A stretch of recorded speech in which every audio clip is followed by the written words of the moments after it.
Hello beautiful people, welcome to my channel. Today's topic, how men must learn to embrace emotions or suffer instead. Enjoy! Hello everybody, I want to talk to you about feeling emotions as a man. So I was participating in this Twitter Spaces. The Twitter Spaces was about somatic experiences and coaching around that. So the fundamental argument that was going about was how feeling emotions can be done at a deeper level, at a physical, at a intellectual, so in terms of thought, psychological level, but it can also be done at a heart, soul level.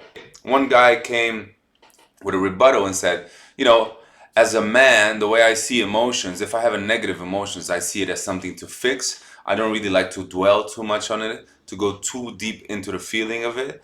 I just see, okay, if I feel a negative emotion, that's because I have to change something in my environment or in my behavior. And then that negative emotion will disappear. When I have a positive emotion, that's positive feedback. That means I'm doing the right things. And I agree with him.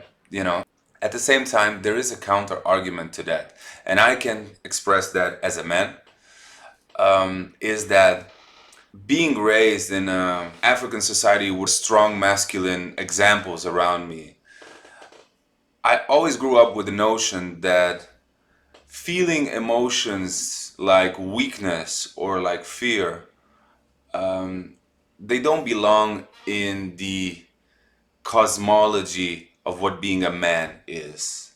They didn't belong in that universe of what the definition of man implied. This actually had a huge impact in my teenage life and part of my adult life.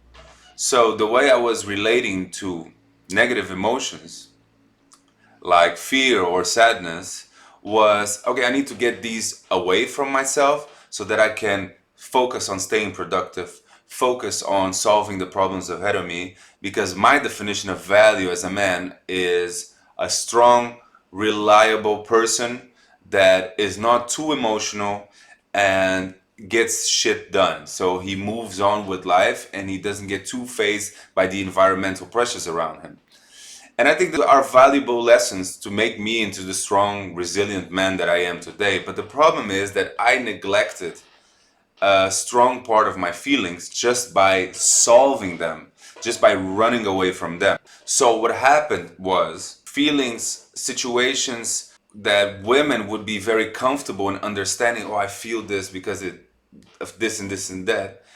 These situations, they would actually become suddenly taboo for me. And now suddenly, every time I would feel a negative feeling like fear or sadness, I would actually have an adverse reaction to it, almost like run away from it, almost like it's wrong to feel them. And this creates a spiral of negative emotions. It's a funny vicious cycle that happens with in this particular situation. What I also can think of is, because of this, as men, we are missing out on a lot of wisdom and a lot of information that is coming deep down from our emotions. So much information that is being left out because we are not facing this information and we are running from it.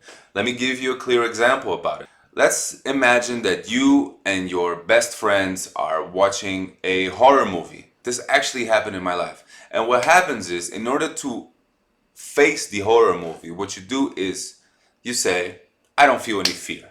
So I ignore any negative feeling that is being created by that movie and say, look, I'm tough. What you did is you didn't feel non-fear. What you did is you suppressed any feeling of fear that was created in you.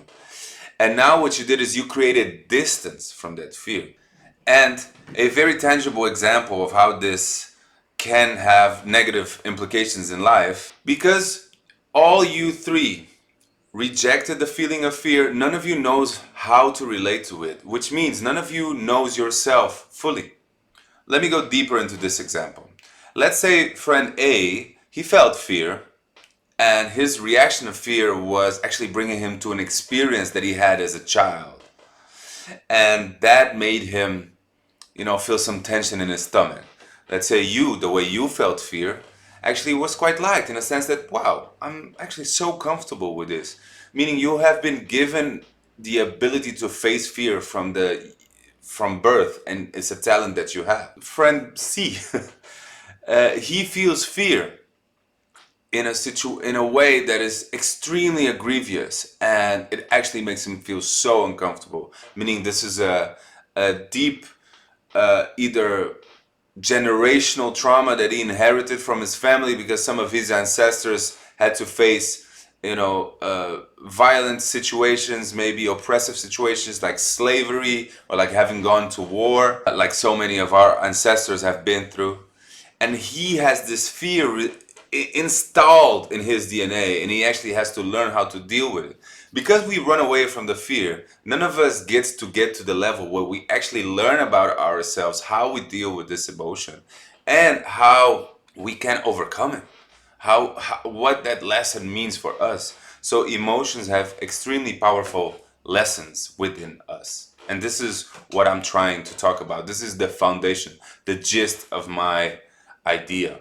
So leaving this example in the past and just looking at yourself, what emotions have you been denying yourself, and how much does that make you actually distant from yourself? How much of yourself have you still not properly understood and properly confronted? Huh? Have you thought about that? Another example I want to bring to the table that really changed the way I think about fear is this fighter called Georges St-Pierre, or GSP. He fights out of Canada, and he's considered one of the greatest UFC fighters of all time.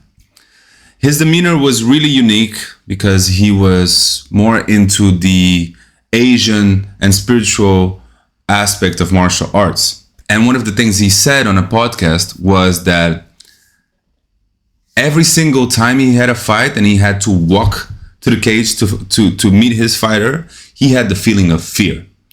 And that was so shocking for me to imagine that a fighter, a badass motherfucker who does cage fighting for a living and trains for this regularly, that he would actually feel fear when going into the fight. And I realized, okay, I have been running from fear, because situations of fear that I could think of personally was like being in the ocean with really strong waves, or seeing a group of people walking in the street at night, late at night, and they look suspicious, and I'm feeling, oh my God, they're walking towards me. And then I realized so many times in these situations, what I did was I ran from the fear, or I pretended I didn't have fear. But when you're in a fight, you can't pretend. And if you do, you actually don't know how to deal with it. So what I did from this example is I started going to kickbox sparring, and there I understood how to face fear. I understood how to feel it. Whenever you go sparring, especially if you're sparring a guy that can kick your ass, you have this awareness that you likely will get your ass whooped. But at the same time, you have to stay focused in order to decrease the possibility of that happen.